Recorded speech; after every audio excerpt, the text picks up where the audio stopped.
want the second, I want this. I'm running my ass way, I'm a ring. I've been moving like a hot mess. I'm so damn glad I don't live in New York. I'm not playing because this shit right here is embarrassing as fuck. So, ex NYPD chief alleged, hold on. Once again, help me with the volume because I'm not sure everything falling down right now. I don't want to be screaming in y'all ear, but at the same time, I don't want y'all like with your ear all up on the phones. Like, what the fuck is she saying? All right. So, ex NYPD chief alleges corruption and cronyism. And what the hell is cronyism? Cronyism in a lawsuit against Mayor Adams and his allies. This motherfucker here. Now, I don't give a damn if we share the same skin tone. Oh, thank you so much. I don't care if we share the same skin tone or whatnot, sir, but you need to just go. You're embarrassing the whole culture. You really are. Cause I mean, seriously, first class tickets on a Turkish airline. You sold out for that? Oh, anyways, for four former high-ranking officials from the New York City Police Department have filed lawsuits against Mayor Eric Adams and his senior aides, claiming that promotions were granted to unqualified individuals as a part of a corruption scheme. The lawsuits allege that these promotions were linked to cash bribes paid to the former police commissioner. The plaintiffs, including a former chief of detectives, asserts that they faced demotion or forced retirement after voicing concerns about these practices. A spokesperson for Mayor Adams stated that the lawsuits would be reviewed and emphasized that the department leaders are expected to uphold high standards. None of y'all got high standards. What the hell are you talking about? The lawsuit details a troubling culture within the NYPD where certain leaders, notably Chief of Department Jeffrey Jeffrey, allegedly bypassed established hiring protocols to promote friends of into significant roles in public safety. See, this is the shit that scares me. Was that person capable of being in that area? Does this person understand the role they are given? Because if that's just your friend and you just put them in the role, we all don't. We all gonna go down. See what the hell happened with Boeing? Veteran officials, including Chief of Detective James Essig, raised objections to the influx of inexperienced personnel. See? Into sensitive units, only to be reprimanded and demoted. See, this is some bullshit here. This is how Rome fell. Essig's lawsuit reveals that he learned of a bribery scheme involving promotions being sold for up to $15,000, leading him to resign in September 2023 after refusing to accept a demotion. Further allegations in the lawsuit suggest that current NYPD officials, including Chief of Department John Chell, worked to undermine internal oversight of the department and its leadership. Kind of sounds like our administration at the moment as well. A former Chief of Professional Standards, Matthew Pontillo,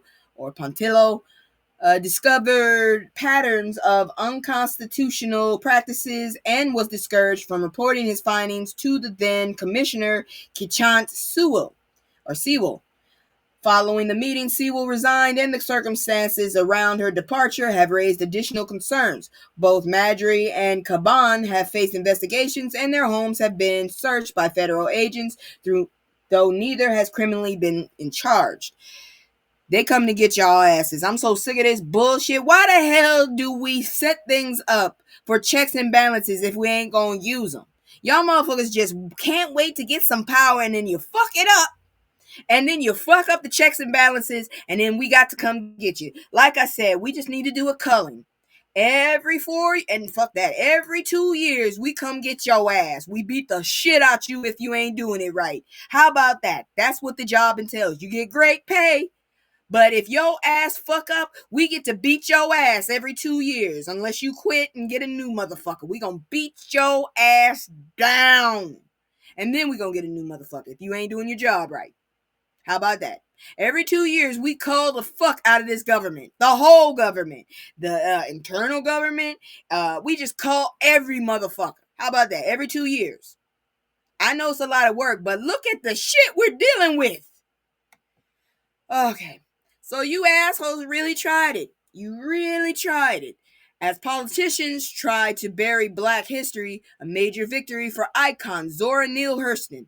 If you don't know who this damn woman is, you need to go sit your ass down in a library, and I better not see your ass come out for at least a week. So the home of renowned writer Zora Neale Hurston, located in Lincoln Park, Fort Pierce, Florida. Why did you move to Florida, ma'am? Oh, Lord, we're going to have to keep that piece of Florida. Jeez. Has been officially preserved over 80 years after she published her iconic work, Their Eyes Were Watching God. The Conservation Fund, a non-profit organization focused on both economic development and environmental preservation, partnered with Zora Neale Hurston Florida Education Foundation to acquire the house in September 2024, before your nasty ass got into office. This property, built by her friend Dr. Clem C. Benton, served as her residence from 1957 until her passing in 1960. Depends. Will there be a pop quiz? The only pop quiz is who gets to hold the bat first when we whoop these motherfuckers' asses every 2 years. That's all I'm saying. Let's see, what was it? It is now being transformed into a visitor education center, becoming an essential stop on the Dust Tracks Heritage Trail that commemorates its significant locations for her life. Though Hurston gained recognition during the Harlem Renaissance, she experienced a period of obscurity in her later years. During this time, she contributed to the Fort Pierce Chronicle, taught briefly at Lincoln Park Academy. Every time I think of Lincoln Park, I think of Illinois. Let me see. I meant on who she is. I know who she is. Oh, okay, girl. I thought you was talking about that every 2 years. Girl, if they don't know who the hell this is, their asses just need to go somewhere. Seriously. This is one of those big hitters. If you know about your history, Black folks, this is one of them big hitters. Okay? This is the Marvin Gaye of writing. Okay? How about that? She's a legend. Though Hurston gained recognition during the Harlem Renaissance, she experienced obscurity during her later years. She taught and balanced day jobs while working on her unfinished novel, The Life of Herod the Great. Despite the challenges she faced, including being largely forgotten by the literary community, her contributions to literature were significant, encompassing not only Their Eyes Were Watching God, but also other novels and collections that showcased her unique blend of storytelling and anthropology. Oh, and just a quick little insert. I need y'all to understand, when I get online to do the news, I am very dissociated. I am on my meds because I am nervous as hell and I am very introverted. So for me to do all of this, I gotta be under the influence. I'm just letting y'all know I'm under registered medication. So just in case these motherfuckers come for me, this is all up and up. I'm not doing nothing illegal. Weirdos. Anyways, so sometimes y'all gotta remind me of things. Let's see, but also other novels and collections that showcased her unique blend of storytelling and anthropology. Yep, there we go. The preservation of Hurston's final home is viewed as an important act amid political climate that often overlooks Black history. According to Marvin Hobson, what'd you say? You're doing fantastic. Oh, thank you so much. According to Marvin Hobson, president of the ZNHFEF. Lord have mercy. I'm so glad they didn't tell me what that was. The home represents safety and refuge, highlighting the peace that Hurston sought in her life as a writer during Jim Crow America. I can't believe my grandma named somebody Jimmy in my family. Oof. The restoration of her residence not only honors her as one of the greatest American writers of the 20th century, but also aims to inspire future generations, ensuring that her stories, which refuse to be silenced, continue to resonate and uplift. All I can say is it's about damn time because I'm sick of y'all assholes trying to erase us. If it wasn't for us, a lot of shit wouldn't be here. God dang, people get on my woosah, woosah, woosah. Moving on. So, internet slams reporter who asks black Texas man whose entire family unalived in the floods the worst question ever. I hope he punched him in the face. What did you ask this black man who's already grieving? A Texas father, J.J. Jarman, is mourning the tragic loss of his wife and son due to severe flash flooding that occurred over the 4th of July weekend. During a TV interview, he recounted how his family fell through unstable plywood tracks into rushing water. Fuck! That's horrible. The emotional impact of his loss was compounded by an insensitive inquiry from a reporter who appeared to misunderstand Jarman's heartbreaking situation. The viral video of the interview sparked outrage among viewers who felt the reporter's questions were inappropriate given the circumstances. The interview continued with the reporter asking Jarman about his daughter's age and his feelings as a parent while she remains missing. What the fuck do you expect her to be feeling? Him to be feeling? Jarman expressed his anxiety and lack of hope regarding his daughter's fate, stating that from what he experienced, he believes she may not be alive. The reporter's attempt to engage Jarman with questions about how he was feeling and whether there was any hope for his missing daughter were met with backlash from viewers who found the question to be tone deaf and lacking empathy. Many criticized the reporter for not recognizing the gravity of the situation and for putting Jarman in a position to discuss his grief publicly. Okay, let me stop here right now. The minute you hear this man's plight as a human being, you should have known this was not the one to talk to. Not right now. Okay? So I'm starting to question a lot of you motherfuckers' humanity now. I'm starting to wonder, are we in a country of humans and demons? Because seriously, I think this motherfucker in charge is a demon too. Talking about, look how we saved 100 people. Yeah, but you lost a lot more. Fuck, I can't stand that dude. Anyways, public response to the interview was overwhelmingly negative, with many viewers expressing anger and disbelief at the reporter's lack of sensitivity. Comments ranged from calls for the reporter to step back to critiques on the appropriateness of interviewing someone in such deep sorrow. Some defended the reporter's role in documenting history, arguing that it is essential to capture the experiences of survivors. Yes, but not in that moment. Not when they are still trying to see if they have one more link to their legacy. You motherfucker.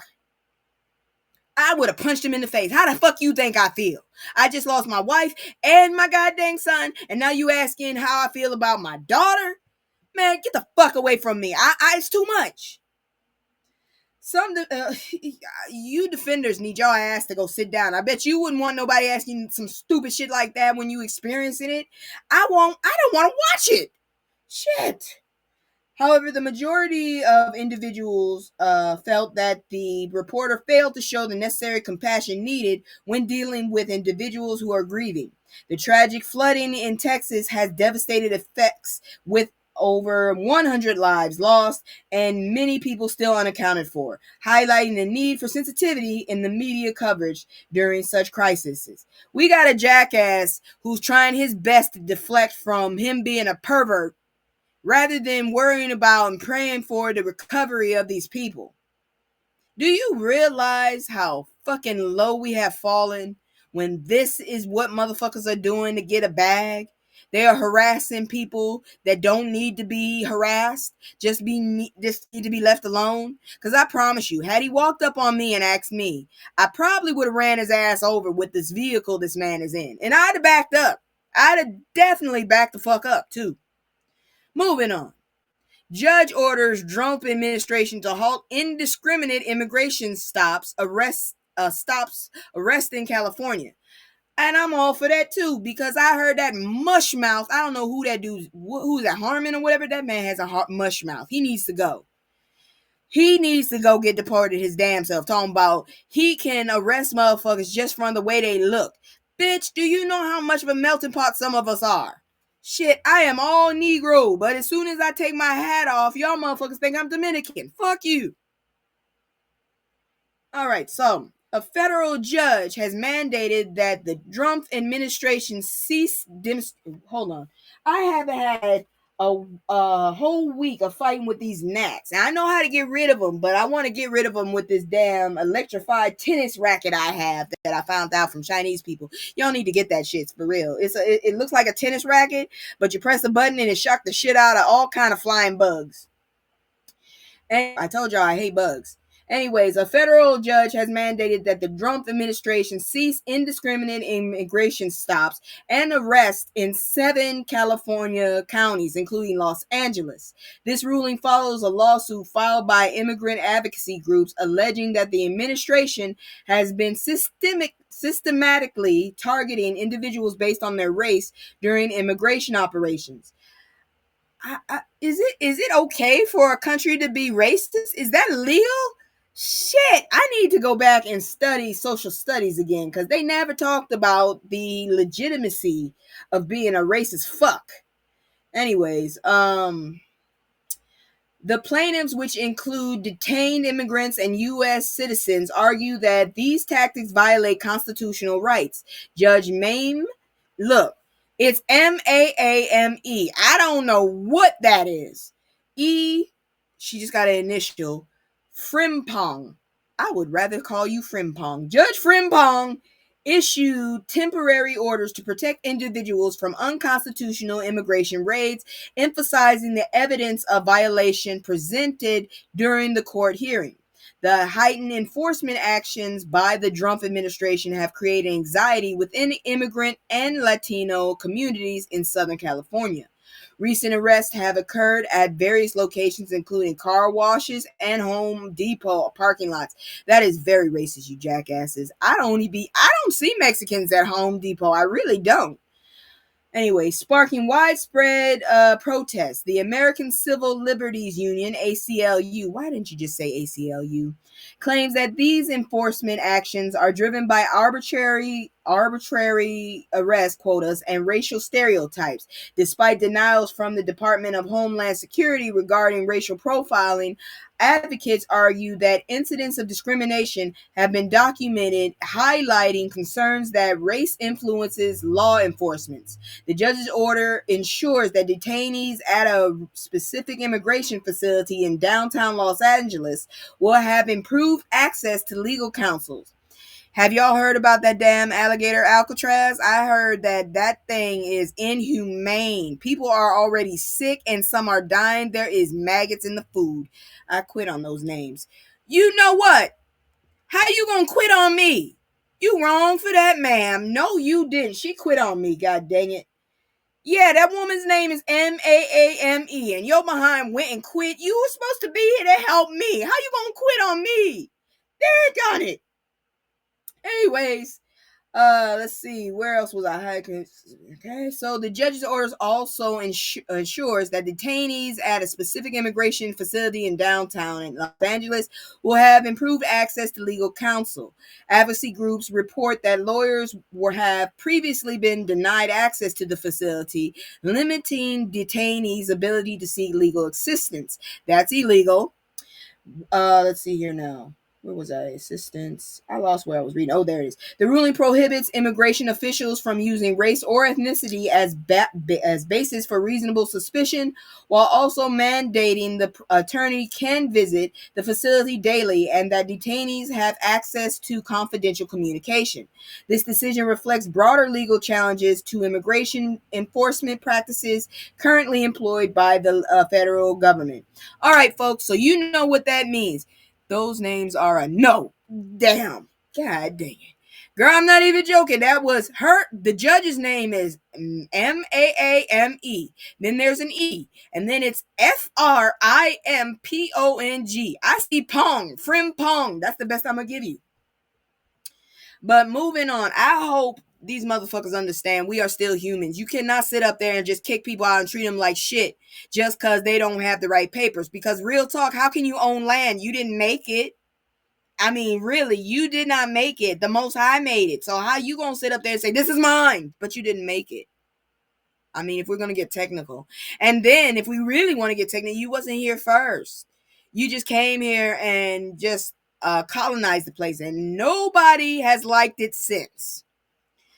Moving on. What you want, Mavis? What are you doing? Ain't nobody coming for your little fat butt?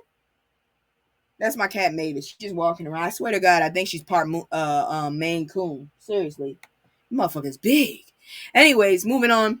HBCU community pushes for release of Morehouse graduate detained by ICE. Yes, we're coming for you motherfuckers. We sick of it. Because you ain't coming for criminals. You're just coming for folks. Shit.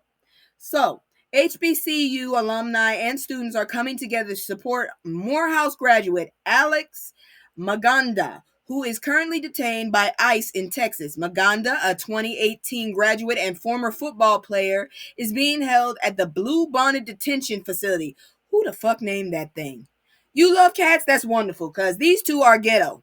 They my ninja cats. They act like Shinobi, but they also act like that other thing. Ignorant ass cats. They ain't never been street cats, but they act like they are street cats. They've never been. They have everything. And they're turning my bed into a damn what you call it? A scratching post. I'm gonna kick their ass. No, literally. I'm gonna get them in the ass and I'm gonna kick them. Anyways, let's see. 2018 graduate, former football player, is being held at the Blue Bond Detention Facility. The hashtag Free Alex Maganda has emerged on social media as a rallying cry for his release, with fellow Morehouse alumnus Jamarcus Toomer leveraging Instagram to garner support. Toomer describes Maganda as a kind-hearted and dedicated individual whose absence profoundly felt among his peers and family. Let me get that off there. There we go. The situation surrounding Maganda's detainment highlights the serious consequences associated with ICE actions, including the potential for deportation and family separation.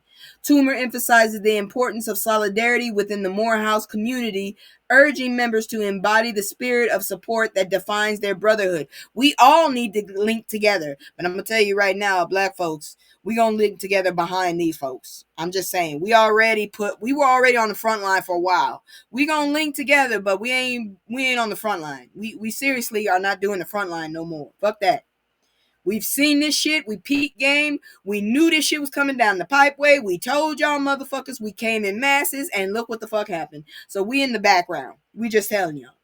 Anyways, let's see here now. Class councils at Morehouse and Spelman have initiated efforts to secure legal representation for Maganda, illustrating the collective commitment of the HBCU community to advocate for him during this challenging time. That's how you link up without putting your body in harm's way.